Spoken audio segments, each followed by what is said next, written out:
Very nice, South Africa. Om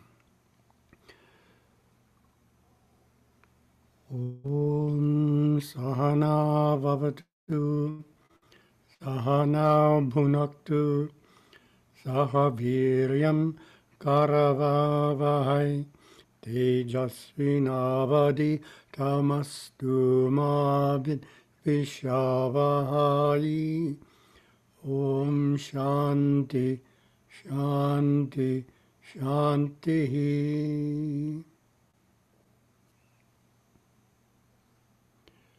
Okay, let's see if we can share the screen here. In October. Share.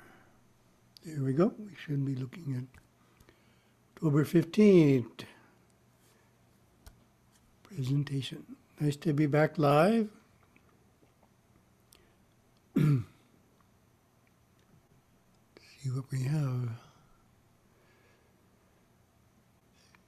And we're wrapping up climbing the ladder of consciousness. All the way up to part 9. This is a very unusual publisher's desk written by Gurudeva, published in Hinduism Today in January 2000. It is entitled 7 Sadhanas of Silence and has the subtitle How to Quell the Mind's Clack and Clatter and Enjoy the Natural Divine Peace of Your Soul. Well, let's see what Gurudeva says. Silence is very important. It is food for the soul. We can make our mind absolutely silent, our body absolutely silent, and our emotions absolutely silent, just for a few minutes. We can quiet down. We then begin to draw divine energies from the central core of the universe itself. The noise of the mind, the noise of the emotions, and the noise of the physical body often block these divine energies. Or as they are oozing out from the central core of the universe, they get quickly used up in all the commotion we cause in ourselves and in others. Therefore, we have the practice of mauna, silence, just sitting and being quiet. Many people are afraid of silence. They have to be doing something all the time. Many people also are afraid of being alone. But actually no one is ever alone. He is always with his great divine self. Every person has a great divine self within him, an absolutely perfect, shining, sublime being of light. The voice of this being is a loud silence. That's worth pondering, loud silence. The voice of your soul is a loud silence. Many people have said that the voice of God is a deep, profound silence. So, listen for God inside of you by quieting your mind. Do it through deep breathing. Breathe regularly in and out, 9 counts in, hold 2 or 3 counts, 9 counts out, hold 2 or 3 counts. Keep doing that and let the thoughts pass by. Don't pay any attention to them. Listen to the silence within you with your inner ear. And the silence will become louder and louder. Oh, one might ask, how can silence become loud? Question I asked earlier. Well, it will seem that it is loud to you. And you will know that you have actually attained a profound silence only when you come out of it and start hearing the noises of the room around you. The birds in the trees, people talking and chattering. Then you will know you have been experiencing the deep, profound silence, that loud silence, that roaring silence, the voice of your own soul.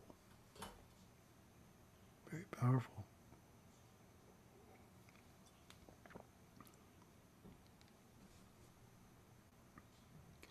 Don't be afraid of silence, and don't be afraid of being alone. You were born alone. You didn't know what was going to happen until you very trustingly entered this world. And when you depart from the physical plane, you don't know what's going to happen really, though you can read books about it. But you go trustingly, and there is always someone there to receive you. When you are born, someone is receiving you, and when you depart from this world, someone will receive you on the other side of consciousness. Some silence is golden, others are silver, and a lot prove out just to be heavy metal, iron, zinc, or tin. Few kinds of silence are brazen brass. Silence can be learned. Let's begin at the bottom by silencing the brass. To do this, there is a sadhana, a spiritual discipline. The first of the 7 sadhanas of silence. The brass sadhana is to conquer jealousy, which bemoans, "She has more than I do. He gets everything he asks for. Well, I get nothing or very little. It's unfair." This noise goes on daily in the mind of those in the jealousy chakra, sutala, located in the knees, which has to stop spinning in the astral areas of the inner mind to make way for peace of mind. How do we do this? It is easy. Just begin to stop talking to yourself about what is unfair. Let all mental arguments go. Drop the subject. Be silent about the issue. Such a silence provides a place for harmony of minds, while too much noisy complaining about me and mine gives no room for others. Interesting, we have to start with jealousy. Jealousy in the knees. Okay, let's get rid of this idea of it's unfair. Okay, now we're coming up. The silence of tin is even a worse din. Have you ever heard a child beat on a tin can? That's how the force of anger sounds. Clink, clink, clink. Not musical, not melodious, not even nice. The noise of anger, which vibrates in the Vitala chakra, located in the thighs, has to be quieted to enjoy even the smallest sliver of silver peace. How do we do this? Well, it is expensive. A monetary sum is paid for each outburst or even unexpressed wave of anger.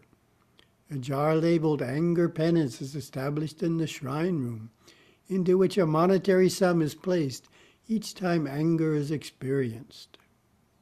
The greater the expression, the larger the sum. The money collected is sent to the charity of one's choice on the first day of each month. The silence of zinc comes next. It is quieting the force of fear. Yes, fear can produce a very noisy mind, but it is not beyond being controlled and courted into obedience. Fear creates. Often we create what we fear and make it happen by fearing that it might happen. We give it that energy, that possibility in our life. Fear vibrates in the Atala chakra, located in the hips. To bring fear under control is a powerful accomplishment. How do we do this? One way is through the power of affirmation, reprogramming the subconscious mind. An affirmation is a series of positive words in line with a visual concept, repeated time and time again. It can be repeated mentally or preferably verbally. And we have an example. I am the complete master of all my forces. My spiritual energies govern and control the force fields. Wherever I am for the highest good, through understanding, being a pure soul full of spirited life, I am filled and thrilled with unlimited power now and forever. While repeating this affirmation, Visualize a bright, white, protective shell around your outer aura with a round opening at the top. As you persist, the trembling voice of fear will desist. It's a nice rhyme. As you persist, the trembling voice of fear will desist. So we're doing pretty well already. Gotten rid of jealousy, anger, and fear. What could be next?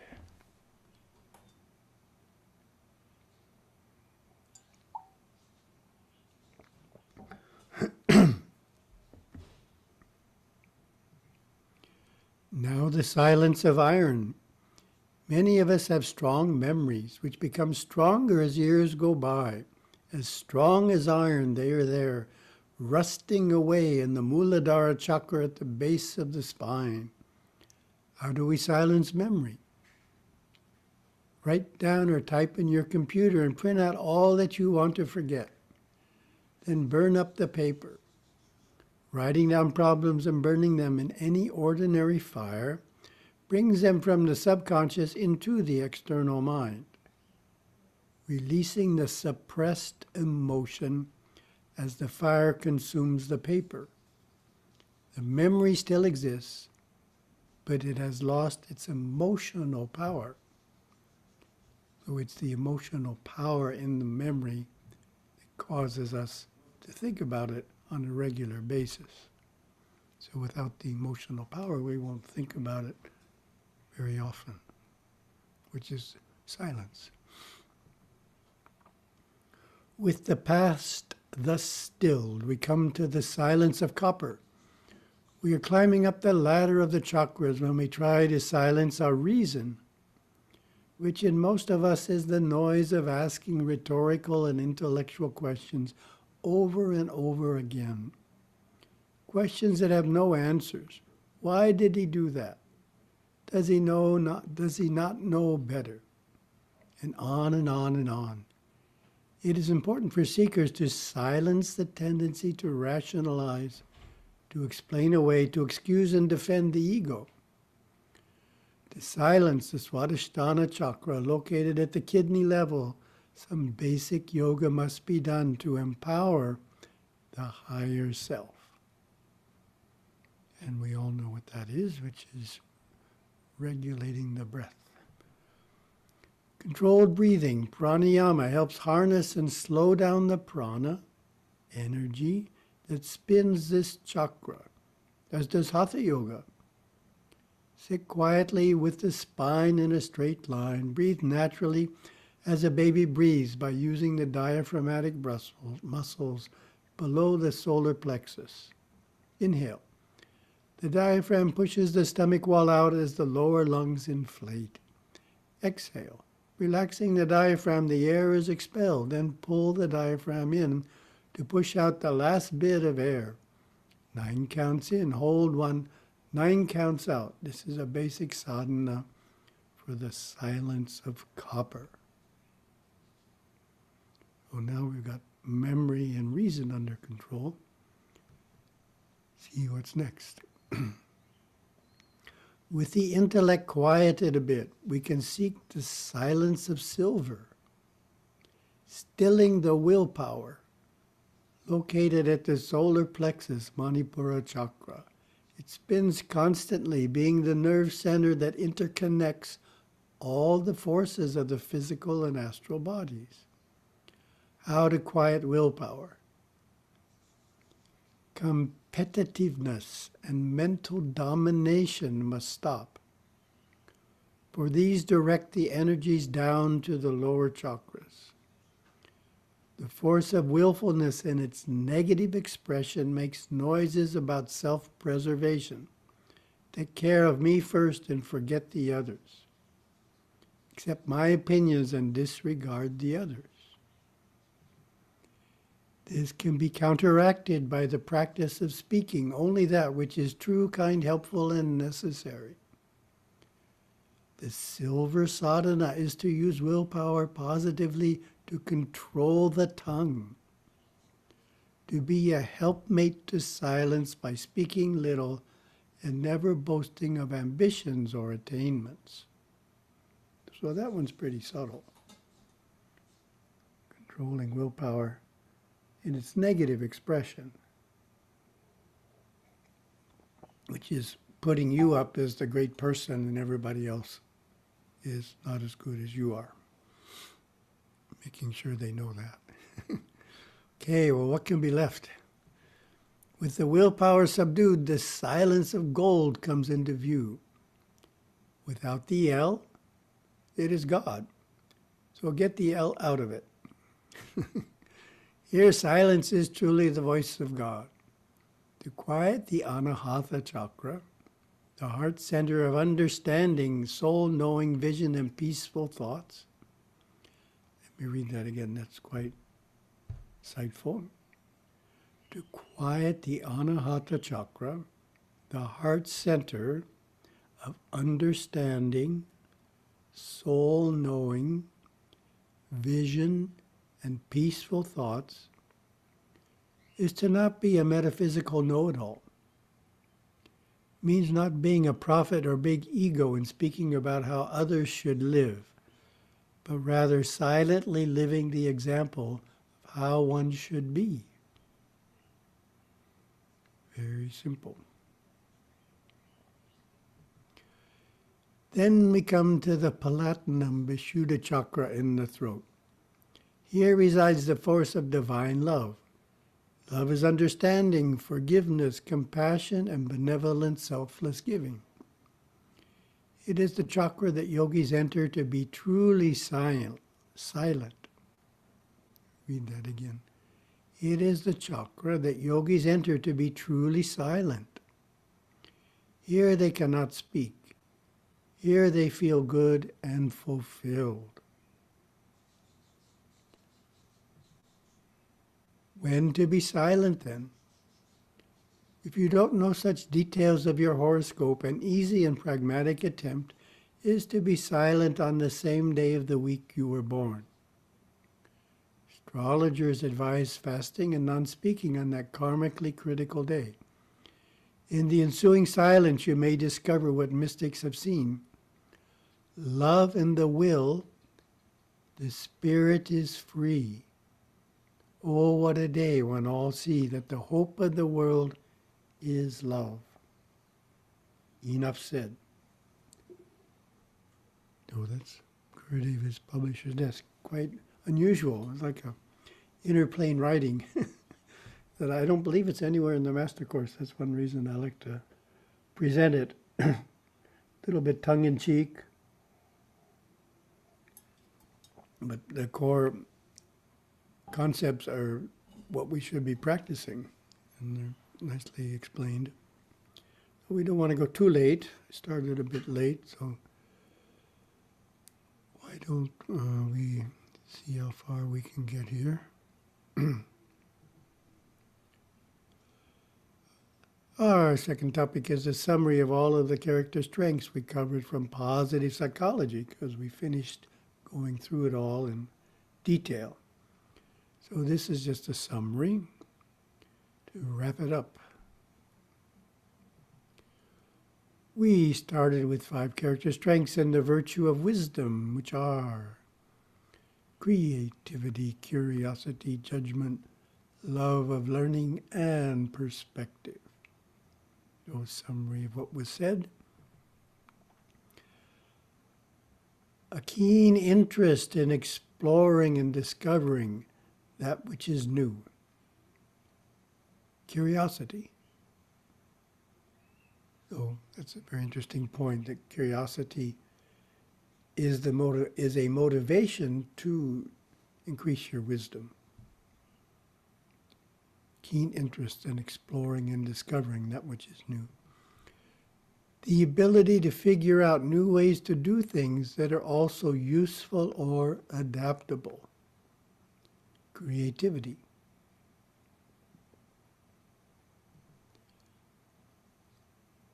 A desire to seek out new information and hold on to it. Love of learning.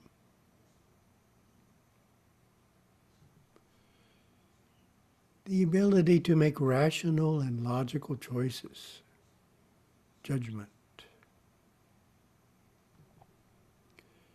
The ability to see the bigger picture in any situation, perspective. And then we moved on to 4 character strengths and the virtue of courage, which are bravery, persistence, honesty, and zest. Summary of what was said. The ability to face your challenges, threats, or difficulties. Bravery. The ability to stick with what you start despite obstacles. Persistence. The ability to present yourself the way you are. Honesty. The ability to approach situations with excitement and energy. Zest. Then we get 3 character strengths in the virtue of justice. Teamwork, fairness, and leadership. Summary. A commitment to contribute to the team's success. Teamwork. Treating people justly, not letting your personal feelings bias your decisions about others. Fairness. The ability to organize and encourage a group to get things done while maintaining good relations within the group. Leadership. And then we had the 4 character strengths and the virtue of moderation. Forgiveness, modesty, prudence, and self-control. Summary. Extending understanding towards those who have wronged or hurt us. Forgiveness. Not seeking the spotlight and not viewing yourself as more special or important than others. Modesty. Acting carefully and cautiously, looking to avoid unnecessary risks. Prudence. Very important. Regulating one's appetites and emotions. Self-control. And then we have 5 character strengths in transcendence. Appreciation of beauty, gratitude, hope, humor, and spirituality. So this is interesting in that it's showing how this school of psychology, positive psychology, is touching in on the idea of spirituality.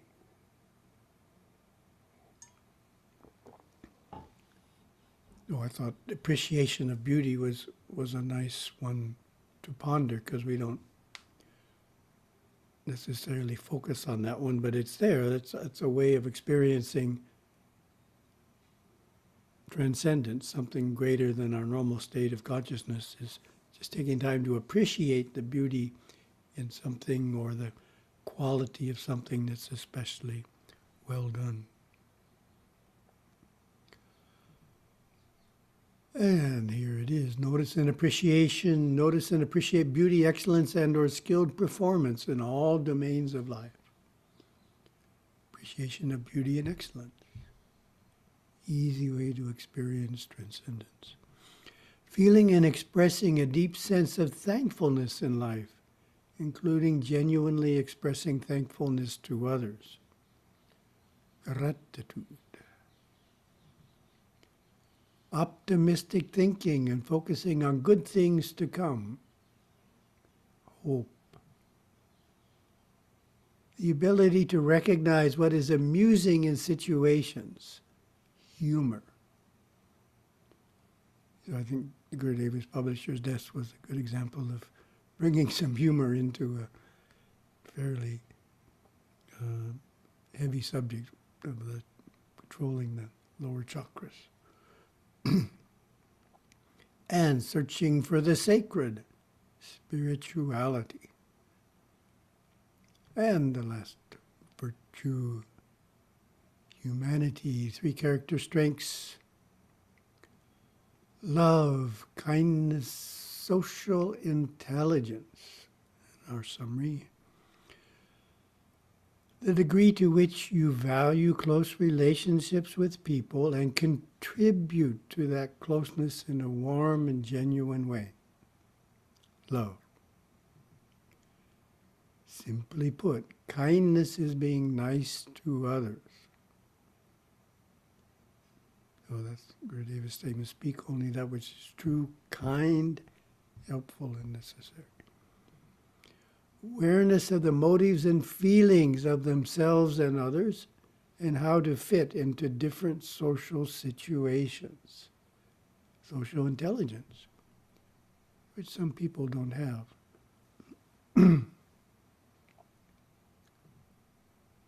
And we can say, congratulations.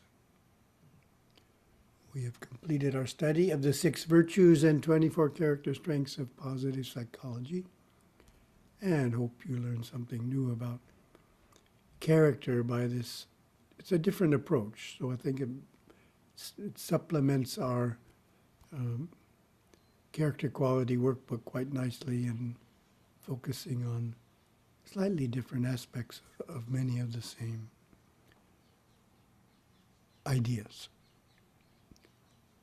And with that, see if I remember how to do this here. Stop share. There we go.